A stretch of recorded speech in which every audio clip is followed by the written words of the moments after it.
Greetings and welcome to the Astrological Magick experiment. Today I have author and female mage, Cath Thompson. We're going to be talking about all kinds of stuff, really, aren't we, Cath? Mm-hmm. Beginning with the AWL cipher and the Book of the Law. What's all that about? Well, LW CIPHER is what the Americans like to call it, because the Americans like to rebrand everything. It was called English Qabbalah by the bloke who discovered it. Yes. And it is the order and value of the English alphabet as predicted in the text of the Book of the Law. Yeah, The interesting. Americans call it the ALW cipher because it starts ALW. Yeah, it is the English Qabbalah, and it is.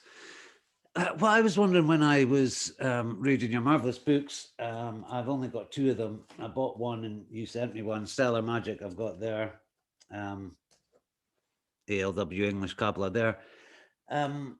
Is it supposed to replace the existing Qabbalahs, or is it to augment? It's an alternative. It's a complete new system for a new age, which is just beginning to dawn.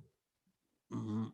People are beginning to realize if you think the world is as it was in 1904, then where have you been? Yeah. This is the post-space age. It absolutely is. We need a new philosophy. We need a new way of looking at things. We absolutely do. And I think with this coronavirus thing, it's really made us look. Yeah. So how did you come to be involved with the English Qabbalah in the first place, Cath? Quite by chance. I happened to be taken to the house of a bloke who was a member of the group that worked it out. And he had a copy of the enumerated Book of the Law that they'd put together themselves for study purposes. And he had occult books and stuff lying all around this place. And I picked it up and it fascinated me. I wanted to know what it was. So were you into magic at the time, or was that your first exposure to occult ideas? I'd read some Dennis Wheatley as a teenager, who hadn't messed about with a tarot pack and a Ouija board, but nothing more than that. Mm-hmm.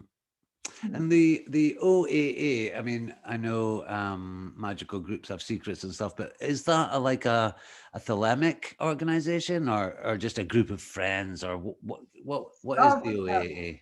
Started out as a group of friends. It was Jim Lee's and 3, 4, 5 other people, and they did witchy rituals in a wood, and then they got an indoor temple, and they did the Enochian system and various other bits and pieces. But it was a group of friends. And then when they discovered the key to the Book of the Law, they called themselves the OAA, Ordo Argentum Astrum, and started doing proper initiation ceremonies.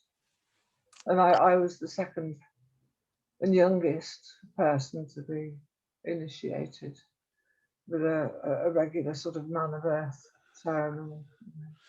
Nice. I want to get on to, in fact, I think the 418 initiation will be the body of it'll be the main part of our show. But just to go back to the Book of the Law, could you tell us a little bit about that weird code that's in the Book of the Law, that the 28, is it 28 letters and symbols, there's numbers, RP, Stovall, what's all that about? Well,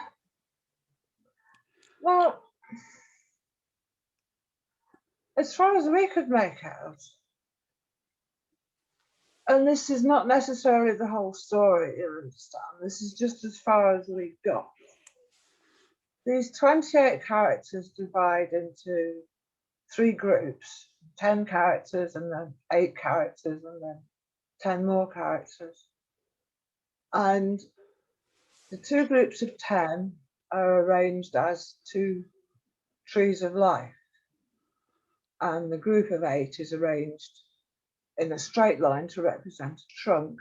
So you have the Hebrew tree of life at the bottom being the roots of the complete tree, and then the trunk with these 8 characters, and then the other 10 at the top, arranged in the way that the perfected Hebrew tree of life would be, with Malkuth raised to Darth for the branches of the tree. Thus you have a complete tree, with a heavenly area and an earthly area, and a world in between that connects them and also keeps them apart, which is your basic 3 worlds, your underworld and your celestial sphere and your bit in between. Yeah. It's fantastic. I absolutely love the English Qabbalah idea, because, you know, English is pretty much a world language now, isn't it? You know, I remember when I was starting out with the Golden Dawn stuff, and, you know, the Hebrew letters and the various, it's so complicated, but I think English Qabbalah simplifies things and makes it far easier to work a coherent Kabbalistic system. Oh, after all, the Hebrew Kabbalah was never intended to be spread among the Gentiles and hammered into a shape that would accommodate all this Gentile symbolism. That was never what it was supposed to be, but we have to accept that things evolve. And as far as I'm concerned, the complete tree of life, this double tree pattern, is the evolution of the Hebrew tree. You don't stagger up the Hebrew tree and get to Cath and think, no, I can't go any further. Ends off and all that jazz. And you slither back down again to poor old Malkuth, who's sitting there like a compost heap, just rotting everything down, all the waste. And you have to stagger all the way back up again. Yeah. And everything's trickle down, and we know that trickle down doesn't work, don't we? Yes. Oh, hell yeah. Trickle down economics. Yeah. So, you know, what happens to the earth? Well, the earth is a despicable place, and it's full of sin and evil, and yet it's where we live and have our being. What are we thinking? With the English Kabbalistic system, creation comes from the middle. It doesn't come from the top down. It comes from the middle of the trunk of the tree and spreads up and down simultaneously and sideways. It's 3-dimensional, multi-dimensional. It's not a snakes and ladders process. Now, I have the greatest respect for the Hebrew Kabbalah, and I really don't want to be glib about it, because it's beyond compare, really. When you get into it, it's breathtakingly sophisticated. But it's a different point of view. The English Kabbalah is a different point of view. It's coming from a different place. As we are, as human beings in the 21st century. Sorry? As we are living in the 21st century as human beings, you know, we're not, you know, I think it's so vital to revitalize magic, to have a living tradition instead of trying to recreate this old stuff, as much as I respect it. So could you tell me about some of the proofs that you found with it? You know, because somebody could just say, okay, I could arbitrarily say A is this number, L is this number. You know, what led you and your group to think, shit, we've got something here? What were the first sort of eureka moments? Right, this is before I joined. So I mean, I joined 4 years after this. So it was all, the bare bones of it were in place by then. Well, when they decided that it was a valid order and value because it made a unicursal star, it joined up at the end, which is a good start. It started to add up significant words like Nuit and star. And Nuit has the same value as fire. Well, that's quite interesting. And star has the same value as cross. And then blood has the same value as cross, has the same value as star. And you think, well, this kind of fits in with the Christian version of things. When you look a bit further along, and you find that Scorpio has the same value as nature and the same value as mother. 93, which is the very Virgin. significant thalamic number. Always the Virgin, so 93. And you put that on one side because 93 is already a big number. And there's a lot there. And then somebody looks at count well its name, and it shall be to you as 718. And they do a weird sum with 2 words as you read it. And they get the number 718, which is an extraordinary thing. Straight like that. And just the number of words that added up to the same number as other words became sort of irrefutable, you know? Cup has the same value as Isis. Cup is 56. Well, the opposite of 56 is 65. And 65 is the value of water. Beautiful. Yeah. You know, and things like that. Wow. This is really, really quite something. And you go back to 93 and you find that 93 is the value of divide. And it's the value of unity. And 93 is the value of those 8 characters that make the trunk of the complete tree of life. Yeah. Divide and unity. Yeah, it's quite amazing, really. And I've been using that what's it called, the New Aeon English Qabbalah calculator on my phone. Crazy, and I've come up with, I'm not going to bore you all with it, but I've come up with some really significant things, you know, and it really makes you think. And I think it's like a process of it's like, I'm not sure how you feel about Kenneth Grant, but reading one of his books, it's like the numbers and the correspondences become sort of hypnotic, and it kind of mind expanding, just the practice of, you know, putting new connections. And I think that's what we do as occultists, is we're trying to go beyond the mundane, and we need this symbol system to, you know, you need a support for these ideas, or you've got nothing to hang them on and they all collapse. That's why you have a correspondence system. That's what 777 is supposed to be. But it falls down because it hasn't got enough shelf space. Yeah. No, you have to have a correspondence system that can stretch to infinity, because the universe is infinite. Mm-hmm. And this is where psychology fails. It hasn't got enough categories. It's going to end up with a category for each person. Yeah. Eventually, if they carry on trying to categorize everything, they're looking for behavioral patterns now that suggest that somebody is liable to have a spiritual experience. You know, if you're addressing infinity, you need to have an internal space big enough. Yeah. And that's why you do your meditations and you build a system of correspondences, so that you don't go mad. Yeah, well. Everything. Ain't that the truth? So your other book, Stellar Magick, concentrates on the importance of astrology and magic. And I do think with the rise of, or the rediscovery of, more ancient forms of magic, you know, we've got Stephen Skinner, Jake Stratton, Kent, and all them.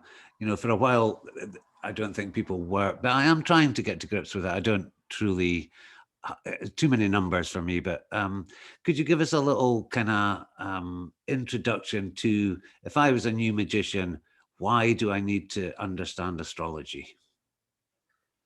Oh, Lordy me. From my point of view, it's about timing.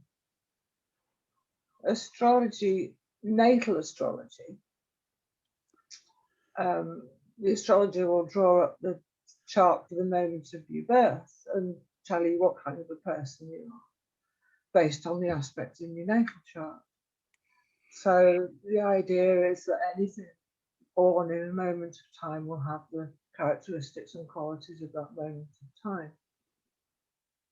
The grimoire approach is to isolate the characteristics of the different planets and focus on them, mostly excluding the rest of the chart and the way everything else interacts. So that would be planetary hours as opposed to looking at the sky. Yeah. I will do a Jupiter right on a Thursday in the hour of Jupiter, whatever it happens to be. And if Jupiter's in a nice zodiac sign, then so much the better. And if he's making a nice aspect with Venus, who cares? And if he's making a bad aspect with Saturn, we'll just live with it. Yeah. Whereas our approach was, we will look for a good aspect to Jupiter, a Sun trine Jupiter or a Venus trine Jupiter, something like this. And then we'll find a day and a time, and we'll do a ritual on that aspect, with that aspect just slightly applying, just slightly coming in, so that all the forces are still accelerating within the talisman or whatever it is we do. And we'll try and take advantage of the whole moment rather than just what Jupiter's up to. Yeah. And it must have been so much harder way back in like pre-computer days to actually draw up a natal chart for a ritual and stuff. Nowadays we can look at 100 apps, see where everything is. How did you even do it? Not me. You have to learn to read an ephemeris, and you have to understand the sidereal time, which is different from our Earth time. And you have to look at the time and then convert it to sidereal time, and then lots of calculations. Yeah. I think, oh gosh, it's hard enough for me as a somewhat novice magician, although I've been kicking around for a long time, to not only learn the magical rules, but then you pile astrology on top of that, and it sometimes seems like I'm giving up. I'm going back to painting. Yes, I know what you mean. I learned English Qabbalah and astrology and Hebrew Qabbalah all at the same time. So they sort of fed into each other. There's a continuous learning curve. Yeah. Astrology is really useful there. A lot of the time, it's not there's a kind of interpretation work that an astrologer would do that you need to know. What you need to know is the different characteristics of the planets. Mercury is the fast one, who runs about with the messages. And Venus is the beautiful one, and so on. Mars is the angry one. Mars is the angry, violent one. Yeah, you have to be careful with Mars. It can set you on fire. Yeah. And Saturn will slow you down. And then you learn the characteristics of the different zodiac signs, because the planets express themselves through the zodiac signs. And they have signs where they're very comfortable and express themselves very clearly. Like Mercury is good in Gemini, which is a sign of communication. And I can't remember the detriment of Mercury, but there are other signs where he's not so good. Yeah. and learn those. The interpretations, you need the books, and you need to spend a lot of time with books if you want to learn to interpret a chart. But I don't think you need that skill so much to do. Certainly don't need that sort of skill to do grimoire type astrology, astrological magic. And you don't really need it so much for the kind of astrological magic I do. Well, I love your, I'll just show it again here. You actually sent me this very kindly. Stellar Magic by Cath Thompson. That one might be more useful than the others. Yeah, well, they're all useful, Cath. Come on now. So let's move on to this fascinating new book you've got, House 418. It grabbed me right away because, I don't know, I feel like, you know, with being isolated up here in Aberdeen, not having access to magical groups, you know, we had one little comic book shop, bookstore where I could get like a couple of Robert Anton Wilson or Alistair Crowley.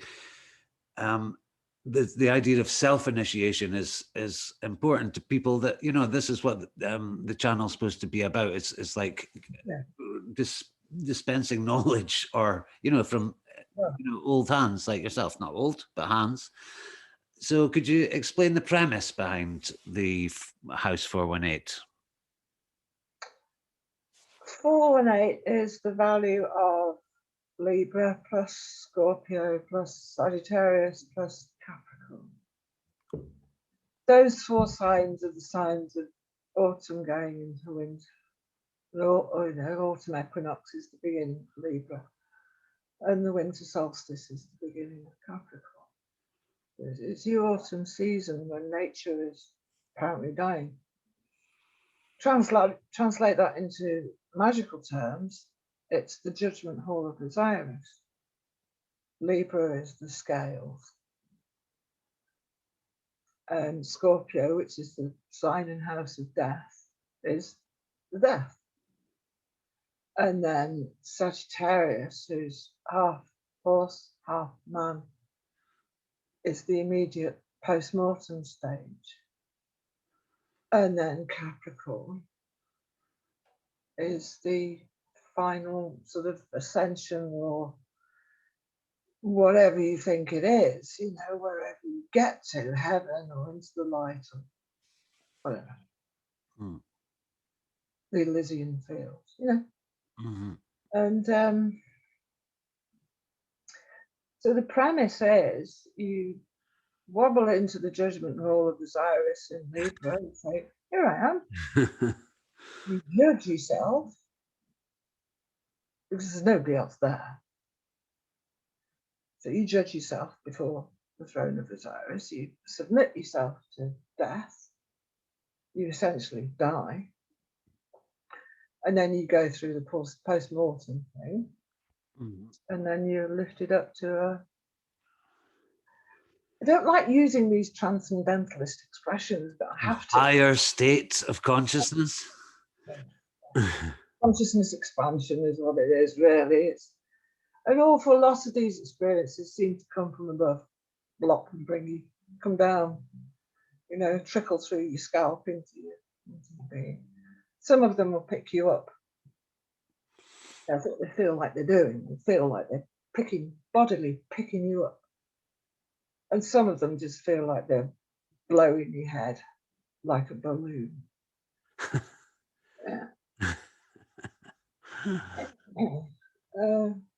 But you always end up using silly expressions.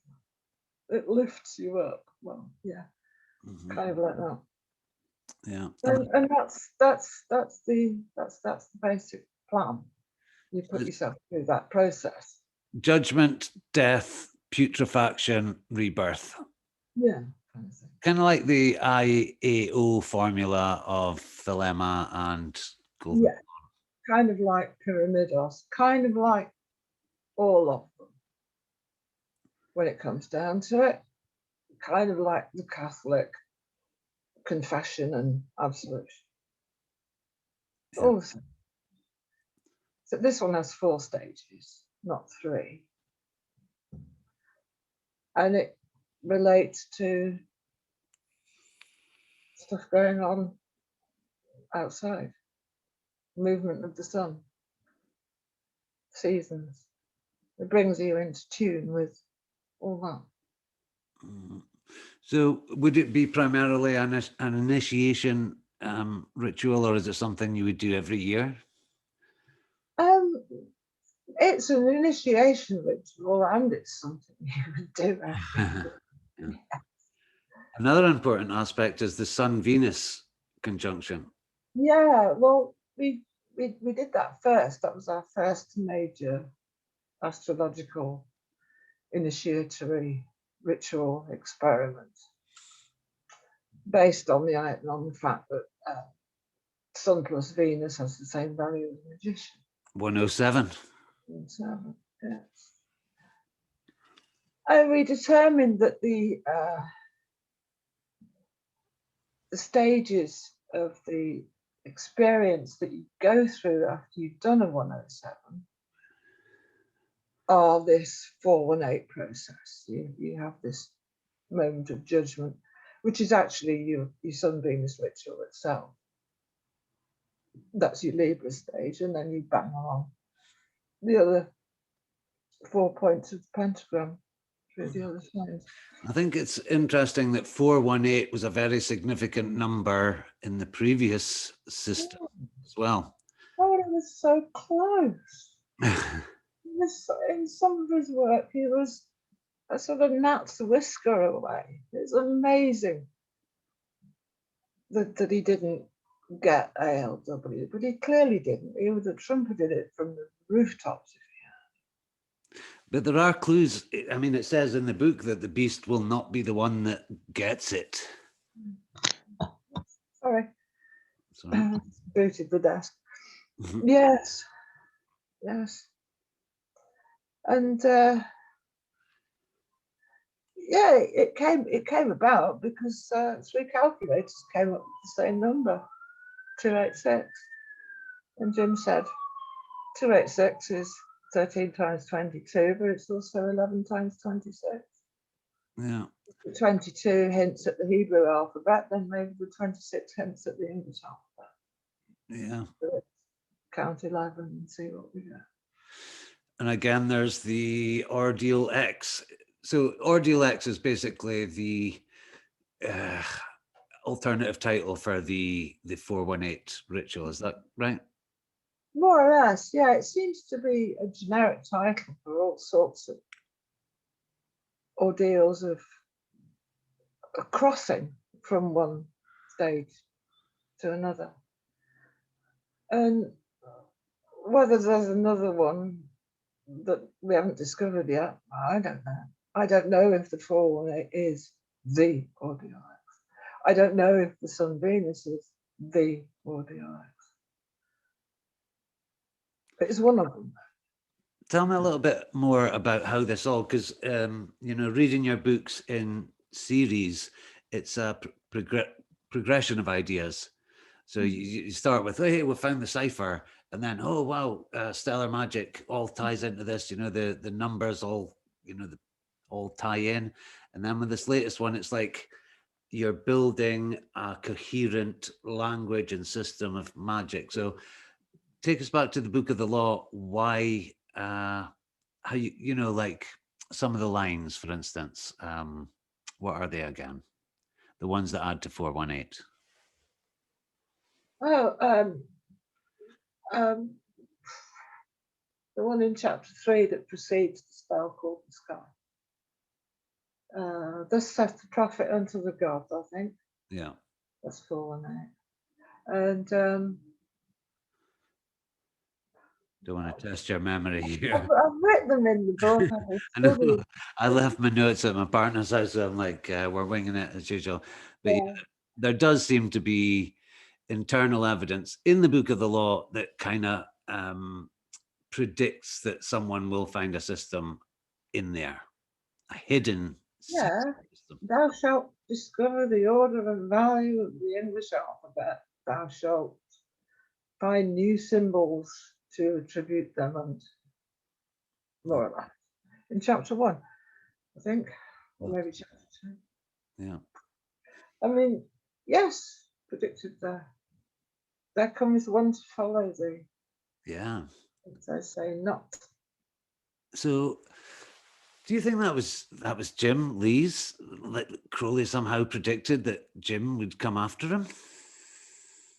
Somebody predicted that somebody would come along and discover the order and value of the English alphabet. That person who discovered the order and value was Jim Lees. Whether it was Crowley himself who made that prediction, or whether it was whoever it was telling Crowley to write this stuff down, which is my... Yeah, well, yeah, I shouldn't say Crowley, I should say Iwas, I guess. Because it wasn't Crowley. Crowley didn't write the Book of the Law. Even Crowley says he didn't write it. Yeah. He says, yeah, I had a hand in the other class A's, but I didn't touch the Book of the Law with so much as my little finger. Yeah. So was it, you know, this has always been a bit of a mystery to me. It's just an opinion, I don't think anybody knows, but was it Rose that was channeling and talking to Crowley? Yeah. Yeah. Yeah, I wish we knew more about Rose. The story goes that that Crowley took Rose to the Great Pyramid and did the Bormus ritual for her, or invoked some sylphs, or did something in the Great Pyramid, or somewhere. You know, it's all a bit vague. And she goes into what Crowley describes as a light trance and says, they're waiting for you. And Crowley asks her various questions, which she gives accurate answers to, about Egyptian god forms and principles of occultism. She's got no business knowing this stuff. She picks Horus out. She leads Crowley to the Stele of Revealing and tells him what to do when he goes in to take this thing down. Go in at midday and have a pen and paper. The elemental weapons of the pen and the paper. Yeah. I like the way you describe that in 418. You know, there's so much emphasis on tools and consecrations and stuff, but you really kind of strip things down, and it seems a lot more real to me than, you know, constantly asperging everything and you know, great long prayers in Greek and stuff. That's what I like about your work. It's very accessible. Good. I'm glad you said that, because I'm trying to make it accessible, because I do think I think it is. Yeah. Mhm. So one of the things, I mean, you've only, this is a great honor this is only the second recorded interview you've done. The first one was old Gordon White. And you said there, I'm not a Thelemite. So I was thinking, well, you're using, you know, you're getting started with the Book of the Law. You're using a lot of Thelemic ideas, but you're not a Thelemite. So I don't want to put you in a box or anything, Cath, but what are you? I don't know. I'm an English Qabbalist. That's what I put on my Facebook profile. Yeah. I say I'm not a Thelemite because Thelemite comes with an awful lot of baggage. Oh God, yeah, it certainly does. That is nothing to do with me and nothing to do with what I do. Mm-hmm. So I'm not a Thelemite. Mm-hmm. You do subscribe to the Book of the Law being a sacred received text. Oh yes, of course I do. Yeah. The proof that it's a holy book is the fact that it contains a key to the alphabet that produces all these magical correspondences and has produced this initiatory system. Whoops, I'm stuck kicking this desk. That's the proof of the pudding. You know, it works. It gets you there. So am I right in thinking there's a Sun-Venus conjunct 25th of March this year? Yes, you are, sir. Yeah. So yeah, a couple of my friends and I are actually planning to do a little thing for that. Do a little thing for that and let me know how it goes. Yeah. So then, when we've done that little thing for that, what's the next stage? Blimey. Well, you can kick back after that and just do another swing Venus next year. Yeah. Or, you know, or you can bash straight into the 418. oh, that's what I was thinking. Yeah, that's 9 months worth. 9 months commitment. Yeah.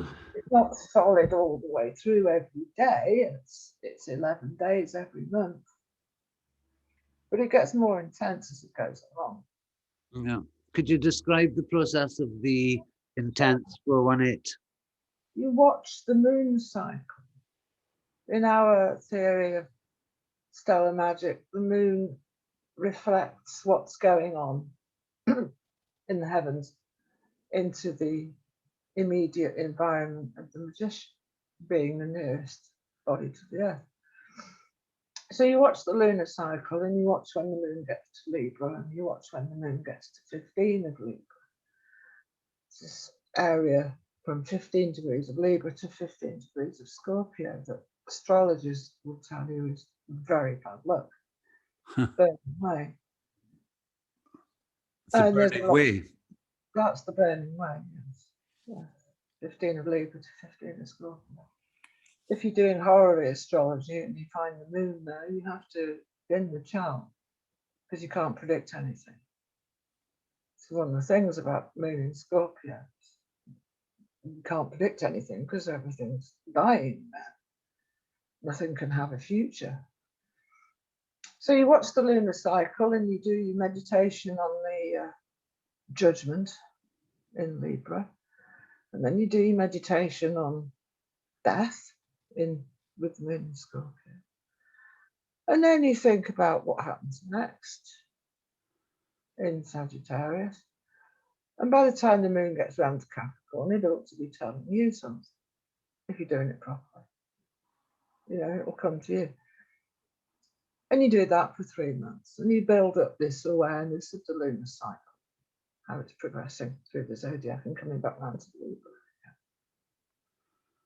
And then you do 3 months of rituals, which are essentially the same thing, but in a ritual format, so it's more intimate with you yourself. And you write a confession, you burn it. And then the last 3 months, you identify yourself with the sun. And you follow the sun, Scorpio, Sagittarius, Capricorn. And hey, when the sun gets to Capricorn, what do you know? It's Christmas. Oh, yeah. And it's a thing to do. It's quite an experience. I know one other person still sort of on the circus, as it were, who's done it all the way through. It's quite a thing to do, but it's worth it. The link that it forms between you and the immediate reality of where you are on this rock floating in space around this hot thing with these other rocks floating in space with all these twinkly things going on. You feel part of it after you've done that. Yeah. Title of a great spiritualized album, ladies and gentlemen, we are floating in space. Yes, isn't it? Mm-hmm.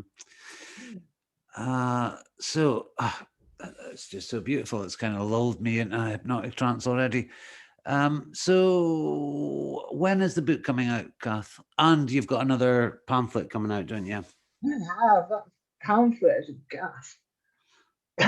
Next week, if this being Saturday, the whatever it is, 20th.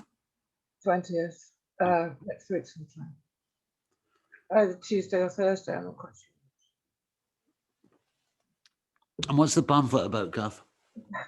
The pamphlet is the dear old pentagram ritual.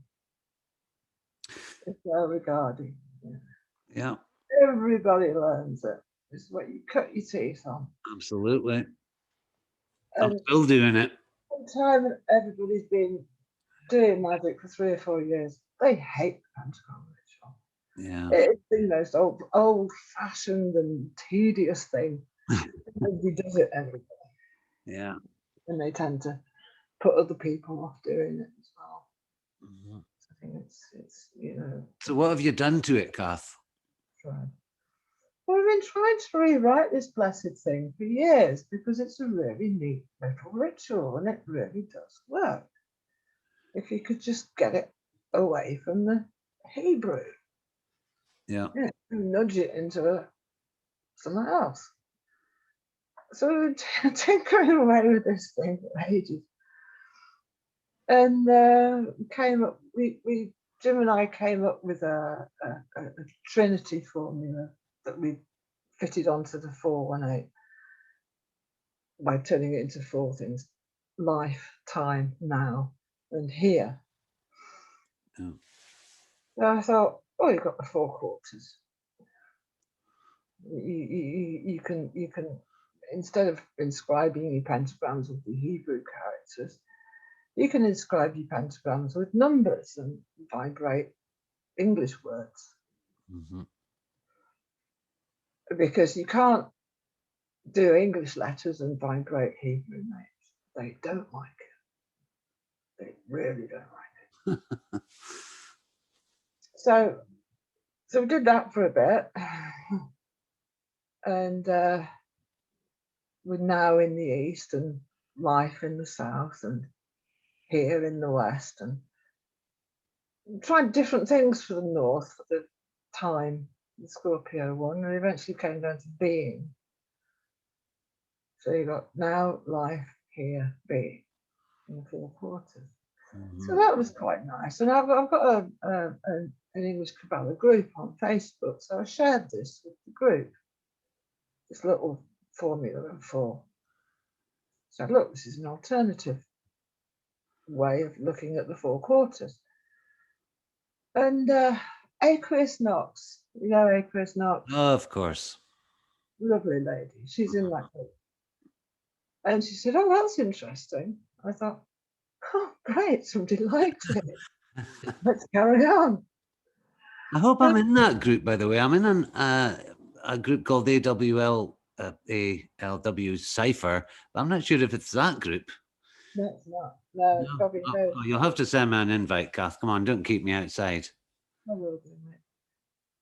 So anyway, I kind of pressed on from the pentagrams and vibrating these words into the pentagrams, and I thought, well, I've got in front of me, behind me, on either side. What about up and down?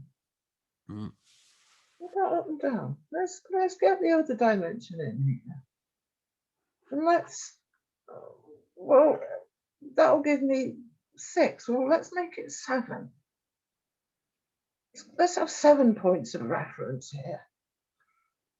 Yeah, okay, I've got 4 around the edge here. I've got 2 more there, and I've got 1 in the middle, heart center. So I fiddle about with this, and I get Moon above, Saturn below, Mercury in front, Mars on the right, Venus behind, Jupiter on the left. And I think, wow. Mm-hmm. And Sun in the middle. And I think to myself, gosh, this is neat. So I write it all out. And this is on the Sunday. I do this overnight on the Saturday. And on the Sunday, I think, well, this is a pamphlet. So I send Elizabeth an email. Do you want a pamphlet? Love a pamphlet. I spend Sunday writing this lot out, drawing a diagram. Zap it off to Elizabeth. She says, wow, this is good. Off to the printer. And it's done, it's printed, it's ready to go. And this is the fastest pamphlet ever. And I'm really pleased with that. So what do you do with the archangels and the Kabbalistic cross? You don't bother with the archangel. Well, you can do the archangel images as Regardie gives them, you know, but you don't need to bother with those if you've got an idea of what the planetary images are. You've got Mercury as a mobile character, you know, not too far different from Raphael. Mm-hmm. Think about it. Mm-hmm. And Mars in the south, Michael. not too far different from Michael. Yeah. Yeah. So you just hoik out the structure of the ritual and leave the Hebrew behind. That's what I've done. It's very naughty, and people will hate it. I think it's you know. It works. I think it's our, you know, we get so bored with the pentagram ritual that it's natural to try and juggle it about and do what's relevant to you. Know? Favorite occupation. And I do believe that all of us eventually we have to form our own systems of magic. You know, you can't just keep reading from books and experts and saying, okay, you do this ritual and you say these words and this is going to get you what you want. It's really, you've got to build it from the ground up, don't you? A magical system that means something to you. It's like learning an instrument. Yeah. You have to learn how to make notes. And you can be taught that, and you can learn that from a book. You can learn where to put your fingers. You know, say on a violin that hasn't got any, there's no guide marks on a violin for where to put your fingers. It's a matter of reach, what it feels like. And you can be taught that, and you can learn it from YouTube up to a point. But then after that, you put your own personal bit onto it. After you've learned to make the notes, then you can learn to play your own tunes. Yeah. So the notes remain the same, more or less. It's about Picasso, isn't it? He had to draw. I mean, I'm a huge fan of Picasso, and he could draw like a Raphael or a Leonardo by the age he was like 16, and then he deconstructed the whole thing, and he became Picasso. You know, so that's how you do it, I believe. Picasso, towards the end of his career, somebody asked him, "What does this painting represent to you, Mr. Picasso?" And he said $50,000. Yeah, he could actually draw money that was worth more than the sum that you put on the money, which is kind of nice. Picasso is one of the greatest magicians of all time, I believe. Absolutely, yes. He was a genius. Also a complete bastard, but you know. Yeah. Aren't we all? I don't know, darling. I hope not. So what's next for Cath Thompson? I'm currently working on an enumerated book of the law with an introductory essay, and then after that I have to write one about women and English Qabbalah and women, because woman has the same value as one. Yes, which is quite an important correspondence. Yeah. There's so much we're missing in this tiny little chat that we're having about the deep symbology and numerical values, but I mean, hopefully people will find that in your books. Could you just give us a little bit, tell us a little bit about that just to close? A little bit of EQ correspondence type stuff. Yeah. A really great one is 42. Anybody who's read Douglas Adams' Hitchhiker's Guide to the Galaxy. Yeah, meaning of the universe. The answer to the question. Nobody knows what the question is, but the answer is 42. Mm-hmm. 42 is the value of star, and it's the value of cross. So two quite significant Christian symbols. It's the value of blood, which is another quite important Christian symbol. And it's the value of new, N-E-W. And all these ideas come together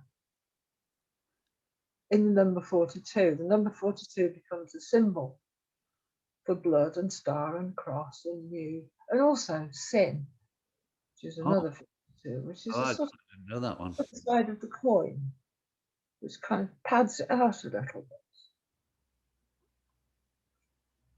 You take the number 24, which is the opposite of 42. 24 is the value of God. In English Qabbalah, we say the opposite of the number is the reward of the number. So the reward of 42 is 24. The reward of the star is God. And then the other way, the reward of God is star or cross or blood. If you consider blood and look at the DNA molecule it's carried in blood, you find that DNA is a circle with a cross in it.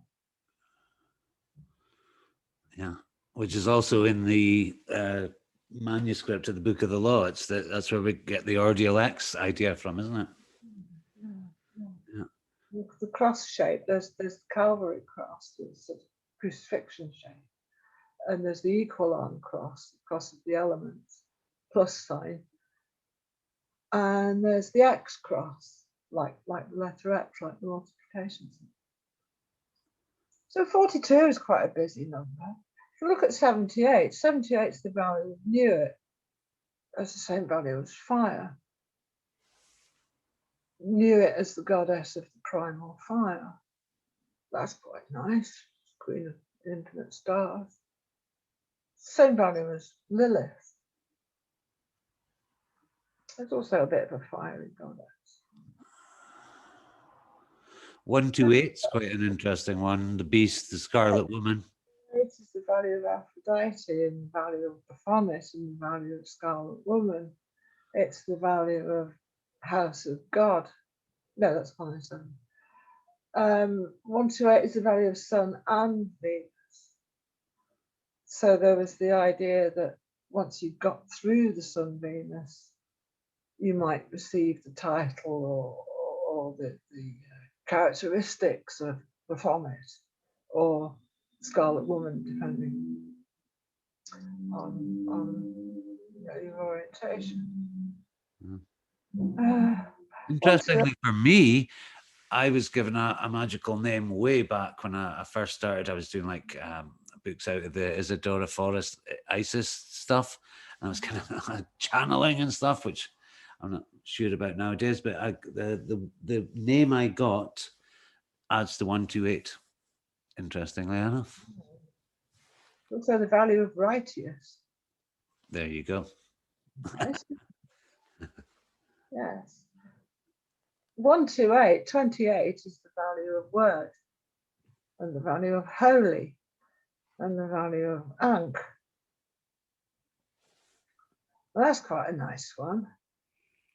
Ankh being the symbol of the sandal strap, the symbol of life, and 28, holy word. Dark is 28, which is very interesting. And how these ideas come together and sort of coalesce around the number, so the number becomes the main symbol. So to me, do you say to me 28, I'm immediately cold and dark and holy and word, Ankh, all these things. It's also a route into sigilization and all kinds of practice, you know. It's fantastic. Okay, Cath, thank you very much. It's been absolutely illuminating. Oh, Horus 45 Satan and the few and the many 45 Illuminati, my God. But I won't, you know, we could go on for hours just shouting numbers at each other and weird random. Yeah, you should go to the early days, it's all we did. Yeah. I, As we used to say. yeah, just throw some numbers at me, girl. Well, Cath Thompson, it's been an absolute pleasure. I'm so glad you came on the show. Thank you for my lovely book. I will be getting your pamphlet. I think we've got Ursabet coming on the channel from Hadian Press. Big shout out to them. Lovely. Yeah. I need to get more female energy on this show. It's all men waffling on about obscure topics. It's nice to have a woman waffling on about obscure topics. Yeah. Yeah, we can all waffle. Thank you very much, Cath. I'm going to stop the show now. Thank you very much. Any final words? Just buy your stuff and oh, by the way, I've got the ALW CIPHER has spawned some monstrous children. I've got Bobby Hale and Leah Faris coming on the show as well to talk about their crazy work with splendid. English Qabbalah and all their Twin Peaks madness. Now that's going to be scary but fun. By garbage. It's fantastic. Yeah. Okay. Thank you very much, Cath. It's a pleasure seeing you. I'll see you soon. You too. Talk soon. Right, if I can remember how to stop this thing. Okay. Thank you very much, Cath. See you soon. See you later. Bye-bye.